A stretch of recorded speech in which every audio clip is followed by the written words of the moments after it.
Welcome to WIRTZ LFC fans. Today Liverpool fans, you won't believe this. Arne Slot has just made his boldest decision yet. Florian Wirtz dropped, a huge Isak selection clue, and a massive injury boost that could change everything before the Sunderland match. And wait until you hear what this means for Mohamed Salah's newest tactical fix. Stay with me, this is big for Liverpool's season. Arne Slot drops Florian Wirtz and Alexander Isak's selection hint and shares Liverpool injury boost. Liverpool head coach Arne Slot has given the fitness and injury latest ahead of the Premier League visit to Sunderland on Wednesday. Arne Slot has hinted he is prepared to once again start £241 million duo Alexander Isak and Florian Wirtz for the Premier League visit of Sunderland on Wednesday. And the Liverpool boss has revealed Connor Bradley has returned to team training as the Reds' right-back headache begins to ease. Wirtz was an impressive performer when coming through 75 minutes of the 2-0 win at West Ham United on Sunday, having missed the previous two games with a muscle complaint.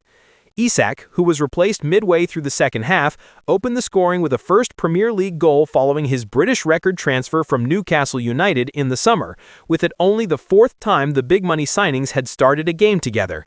Joe Gomez lasted the duration on his first Premier League start in 11 months, and Slot has indicated all three could once again line up against Sunderland at Anfield for the second of three key Premier League games in 7 days. "I think they are not able to play 3 times 90, that is for sure," said Slot on Tuesday morning. "Now I have to wait and see how they feel today, if they are able to play from the start again. But all three of them can be involved in all 3 games if they don't get an injury. That is a fair assumption to make. Yesterday we had recovery, and we're going to train today, so let's see how players feel."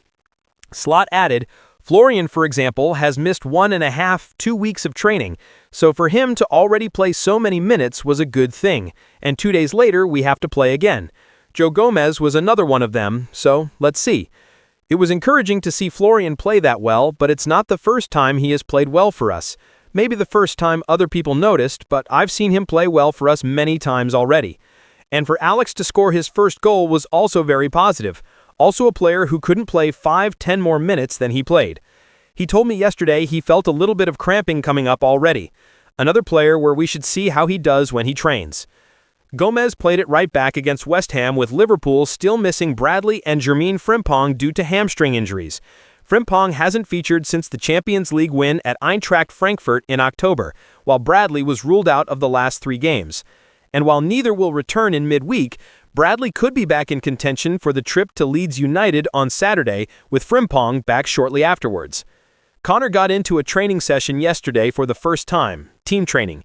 He's not everything 100%, so we have to manage that a little bit, so don't get your hopes up too soon. The good thing is he does certain things with the group already. We expect the same with Jeremy next week. The two of them will come back, but unfortunately, we play a lot of games in the upcoming weeks. Jeremy at least will be training with us, but he will..." Arne Slot just got double Liverpool boost with true test of Mohamed Salah fix coming. Liverpool found a fix of sorts without Mohamed Salah in the team at West Ham, but Arne Slot will know he still has more questions to answer in the next couple of games. For all that Liverpool stumbled across a setup that worked against West Ham United on Sunday, the true test of whether Arne Slot's side is back on track is still to come. At the London Stadium, Liverpool was more resolute. It was built on a more solid foundation, but how much of that was down to the introduction of Joe Gomez and the lack of Mohamed Salah, and how much can it be explained by West Ham's limitations? Nuno Espirito Santo's side offered very little in a sterile game that was ignited by Florian Wirtz's silkiness and opened up by a quality finish from Alexander Isak. Games with Sunderland and Leeds this week are likely to be considerably sterner tests. Salah is one player vying to return to the starting 11 after sitting out the trip to West Ham entirely, having failed to start or come off the bench in a Premier League match for which he was selected for the first time in 5 years. Keeping him on the sidelines again is not impossible, but it is also not a long-term solution to Liverpool's troubles to leave out its star man from last season, who only penned a mega-money contract in April. Likewise, as well as Wirtz did, the German playmaker must now show that he can play in that number 10 role to that level, even in more difficult games than the one just gone. Wirtz was given loads of space to work in, and there was not much he had to do in the way of competing for high balls or with burly defenders. Sunderland and Leeds will expect to change that. Isak getting off the mark for Liverpool in the Premier League was clearly a very good thing, a double boost alongside Wirtz playing so well. But there is still a debate to be had about how he and Hugo Ekitike fit into the same team. One possibility would be to play Ekitike off the left flank, but Cody Gakpo scored and assisted at West Ham.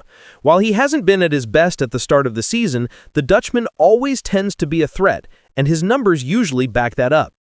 Dominic Szoboszlai, the best Liverpool player so far this season, did a decent enough job out on the right while Salah was absent, but he is better in the middle. And there is still work for Alexis McAllister and Ryan Gravenberch in the center as well. Especially in his attack, which is the only department where there is real competition for places at the moment due to a lack of depth and injuries elsewhere, Slot has some more big calls to make. Fitting Isak, Wirtz, Gakpo, Ekitike, and Salah into the same team was always going to be a challenge, but we should soon begin to see exactly what the plan was when they were put together during the summer. As good as things looked for Liverpool against West Ham, there is still a question mark regarding what comes next.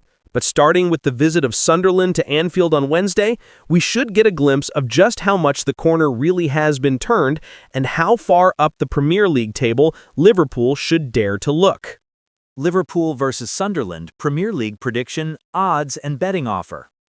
Some positive turns at Anfield might well have arrived just in the nick of time, but need to make sure it was not a one-off when Sunderland arrive. Whether Liverpool's recent win over West Ham marks a true turning point or just a brief respite will be tested on Wednesday as they host high-flying Sunderland in the Premier League. The Reds ended a 3-game losing streak with a 2-0 victory at the London Stadium, while Sunderland pulled off a dramatic 3-2 comeback against Bournemouth, overturning a 2-goal deficit at the Stadium of Light. Liverpool's win was aided by a controversial red card for Lucas Paqueta, but Arne Slot's bold team selection paid off, with Alexander Isak scoring his first Premier League goal for the club and Cody Gakpo sealing the result late on.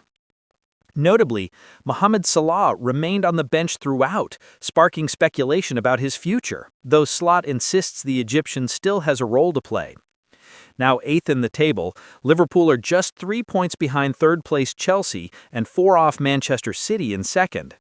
They have also won their last 12 Premier League matches against newly promoted sides at Anfield, though Sunderland have proven to be no ordinary newcomers this season.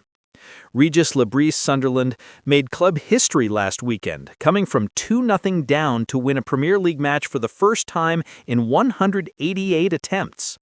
Goals from Enzo Laffi, Bertrand Traoré, and super sub Brian Brobby completed their remarkable turnaround, snapping a 3-game winless run and keeping them in 6th place, above Manchester United, Liverpool, Tottenham, and Newcastle, and level on points with Brighton.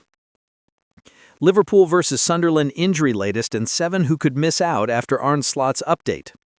Liverpool and Sunderland both have injury concerns ahead of their Premier League clash at Anfield on Wednesday evening, with Arne Slot desperate for another 3 points following the West Ham win. Liverpool will be without 3 players for Wednesday's Premier League encounter with Sunderland at Anfield. The Dutch manager provided updates on his squad's fitness at Tuesday's press conference. Connor Bradley has rejoined training, though he's not quite ready for action yet. Meanwhile, Jeremy Frimpong is edging closer to a comeback after picking up a muscle problem in October. Connor got into a training session yesterday for the first time, team training. He's not everything 100% yet, so we have to manage that a little bit, so don't get your hopes up too soon, too fast. The good thing is, he does certain things with the group already. We expect the same with Jeremy next week. The two of them will come back, but unfortunately we play a lot of games in the upcoming weeks. Jeremy at least will be training with us, but he misses out on at least 3 more games, for example. I hope Connor will be available for Leeds. With both players sidelined, Slot has been forced to use Dominic Szoboszlai, Curtis Jones, and Joe Gomez at right back in their previous 3 fixtures. The other player ruled out for the match is long-term casualty Giovanni Leone, who sustained an anterior cruciate ligament injury in September and has been sidelined for the remainder of the campaign. Liverpool lineup dream Marc Guehi alternative. There's a dream alternative for Marc Guehi at Liverpool. It is still with a heavy heart that we remember those last few minutes of the summer window. Guehi was so close to becoming a Liverpool player. Had it worked out, had Crystal Palace not pulled out of the deal right at the very last minute, things might have also turned out differently for Liverpool. Ultimately, we will never know. What we do know is that Guehi is now going to be the subject of interest from a lot of clubs as he enters the final 6 months of his contract. Ultimately, it is unlikely that he will want to move in the January window. As a free agent, Liverpool will have a lot of competition, including from giants like Real Madrid and many others. Whether they would be able to persuade Guehi to choose Anfield again remains to be seen, but Liverpool are definitely working on alternative solutions. According to transfer expert Ekrem Kanur, Liverpool have alternatives for Guehi.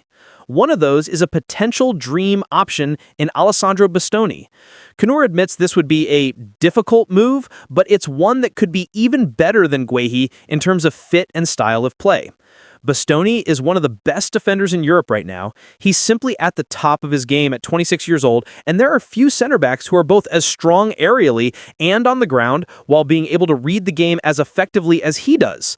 This is before we even discuss his ability on the ball, which is again next level. He would absolutely be the dream signing for Liverpool. In terms of profile and status in world football, Bastoni is the player you want to bring in.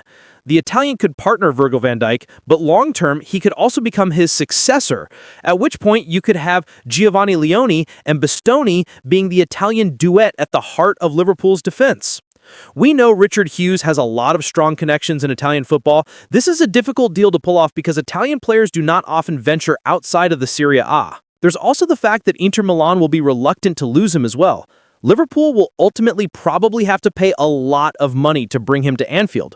But if anyone can do it, it's Hughes. He's done it time and time again over the course of his tenure at the club.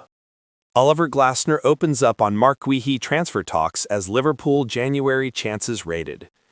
Liverpool is once again being strongly linked with Marc Guehi as the January transfer window nears, with Oliver Glasner revealing what he's told Crystal Palace's chairman about the move.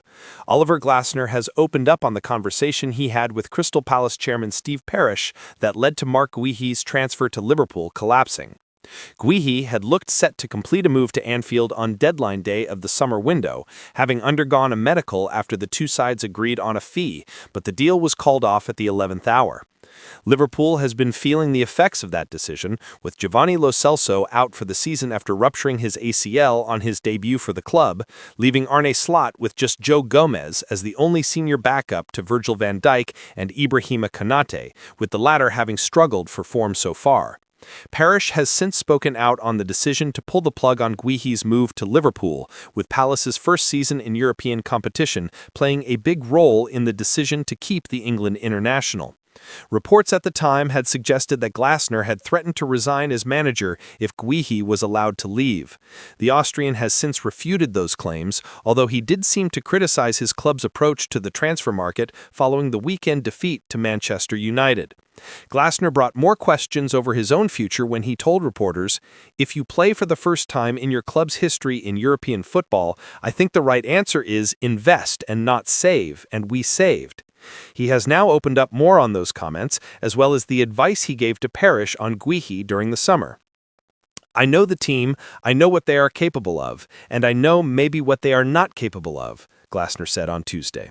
"I know how many games we have to play, I know that players are leaving for AFCON, and I have to judge all these situations, and then I'm talking to the chairman and to the board and giving them my advice.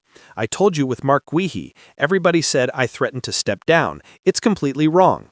I just said if you sell Marc Guehi and we don't have the right replacement, we could struggle. If you are fine with this for Crystal Palace, not for Oliver Glasner, never, for Crystal Palace, sell him. If you don't want that situation, you have to keep him, and the chairman decided that Marc stays.